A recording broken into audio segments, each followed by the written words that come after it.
kutiba alaikumusiyam telah diwajibkan kepada kita semuanya berpuasa kama kutiba alal ladzina min qablikum, sebagaimana yang telah diwajibkan kepada umat-umat sebelum kita semuanya, agar kita meraih derajat takwa. Apa itu takwa? Para sekalian, untuk memahami takwa, saya ingin mengajak kepada kita memahami tentang diri kita. Apa itu? Sekurang-kurangnya di dalam setiap diri kita itu memiliki dua fungsi, memiliki dua identitas. Identitas yang pertama yaitu adalah identitas kita sebagai hamba Allah Subhanahu wa Ta'ala. Kehambaan, relasinya adalah relasi kita sebagai makhluk Allah Subhanahu wa Ta'ala sebagai Khaliq. Di dalam Al-Quran disebutkan wa ma khalaqtul jinna wal insa illa liya'budun. Kata Allah, aku tidak menciptakan jin dan manusia kecuali untuk beribadah kepada kehambaan, ibadah abdun. Ibadah itu berasal dari kata ibadah yang ya, abdun, kehambaan. Maka sekali lagi relasinya adalah relasi vertikal, kita sebagai makhluk, Allah sebagai Khaliq. Identitas yang kedua yang melekat dalam diri kita, yakni sebagai khalifah fil ard. Inni ja'ilun fil ardi khalifah. Di dalam surah Al-Baqarah surah Al-Zariyat. Inni ja'ilun fil ardi khalifah. Sungguh aku jadikan manusia itu sebagai khalifah di kamu. Apa itu khalifah?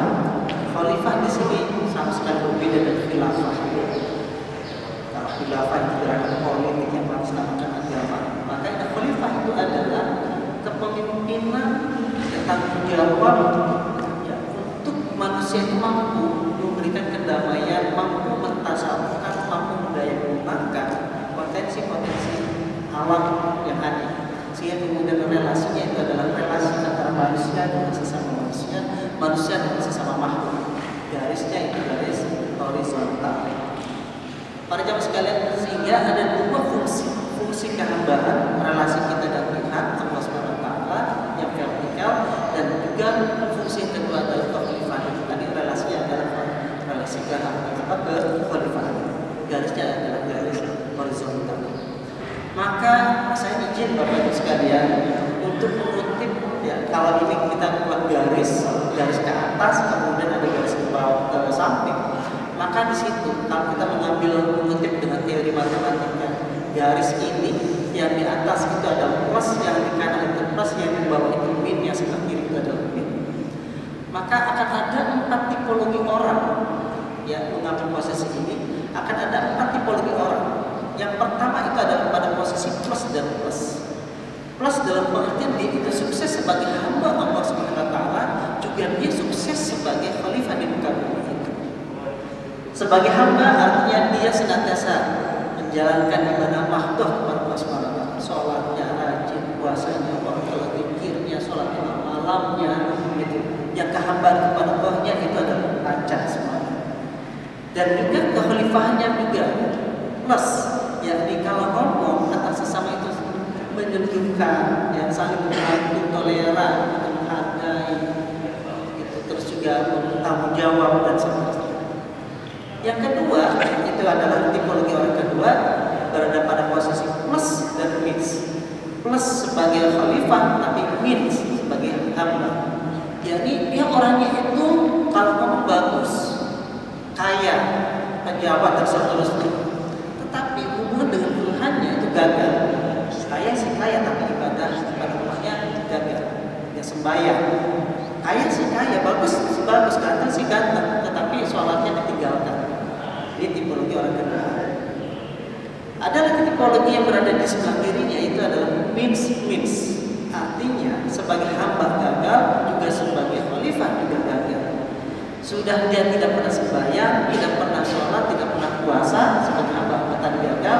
Juga kalau ngomong dengan sesama artinya itu nyakiti, bikin onar, nyala-nyalahi gitu, bikin tatanan kehidupan ini runyam dan seterusnya. Ini orang tipologi yang ketiga. Ada lagi tipologi yang keempat, plus sebagai khalifah, sebagai abdun hamba, tapi means sebagai khalifah. Rajin sembahyang, sholatnya, zikirnya, tetapi kalau mau nyakitin. Rajin sholatnya, puasanya, tetapi hubungan antar sesamanya sebagai manusia itu gak ada. Ada banyak orang yang mengatasnamakan agama ini li'ilai kalimatillah, tapi yang terjadi itu memporak-porandakan kemanusiaan, memporak-porandakan tatanan kehidupan sosial. Ada banyak orang mengatasnamakan agama, tapi faktanya itu adalah dia gagal sebagai khalifah. Para jamaah sekalian, kembali pada ayat tadi, la'allakum tattaqun. Orang yang bertakwa kepada Allah itu seperti apa? Berada pada posisi yang mana dari empat tipologi tadi? Maka saya mengatakan bahwa la'allakum tattaqun itu sesungguhnya adalah kita diminta untuk menjadi orang yang berada pada posisi yang pertama tadi, yaitu sebagai hambanya, plus hubungan baik kepada Allahnya itu lancar, hubungan dengan sesamanya juga bagus, plus juga.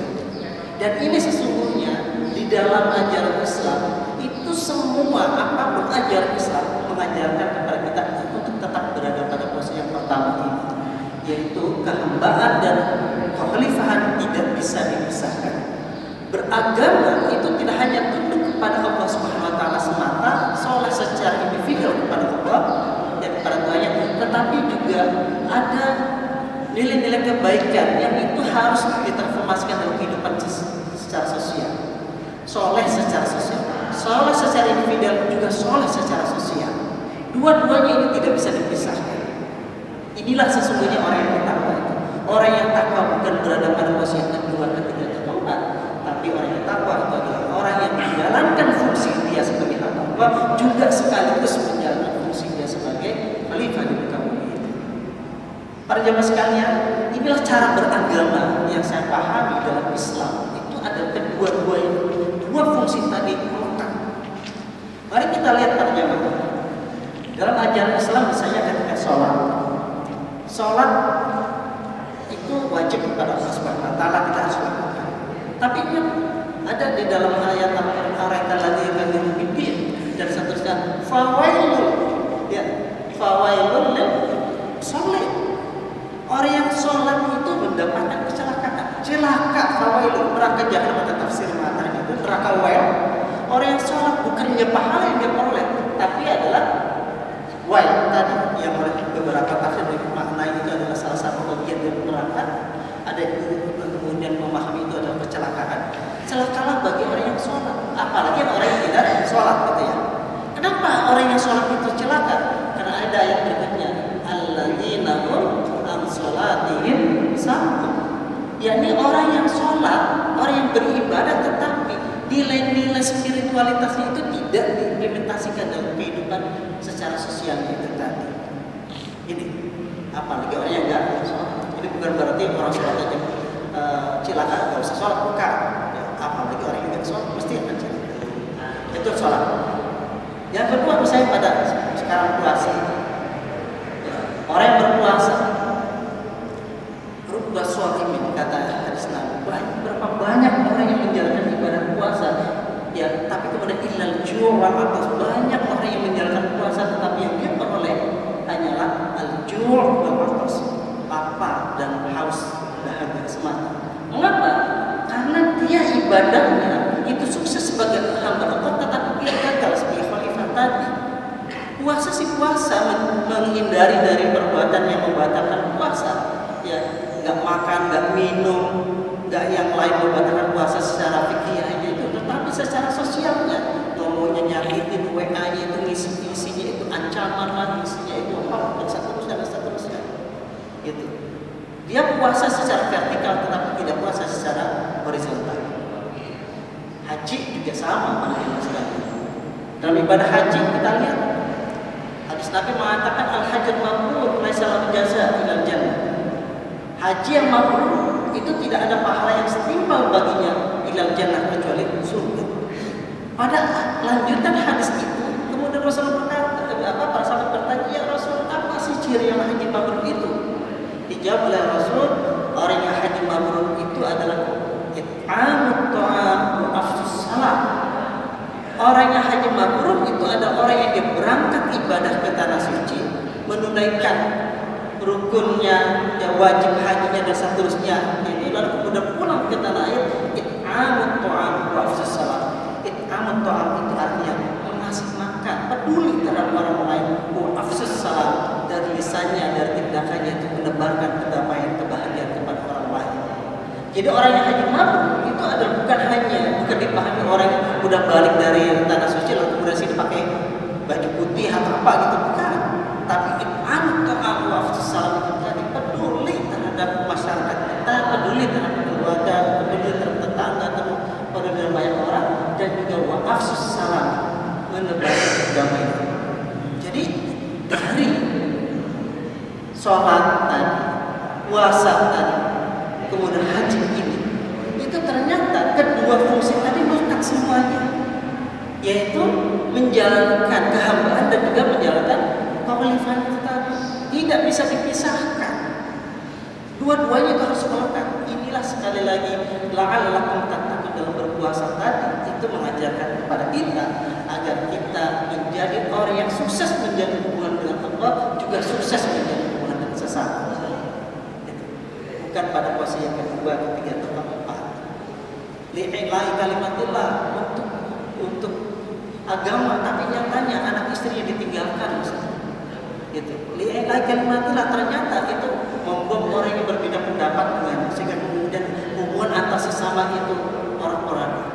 Li'ilahi kalimatillah, ternyata kemudian mengkafirkan negara dan seterusnya, yang itu tentu menjadikan orang-orang antar kita semuanya.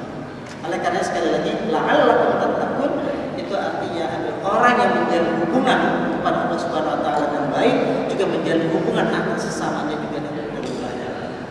Inilah pesan dari surah Al-Baqarah tadi, ya, pesan supaya kita menjadi orang yang bertakwa, yang kita pahami sekali lagi takwa dimakna itu kesuksesan dalam menjalankan kedua fungsi. Demikian para jamaah sekalian, mudah-mudahan ada manfaatnya. Memaafkan segala kekurangannya. Wa bermaaf bila kita. Wassalamualaikum warahmatullahi wabarakatuh.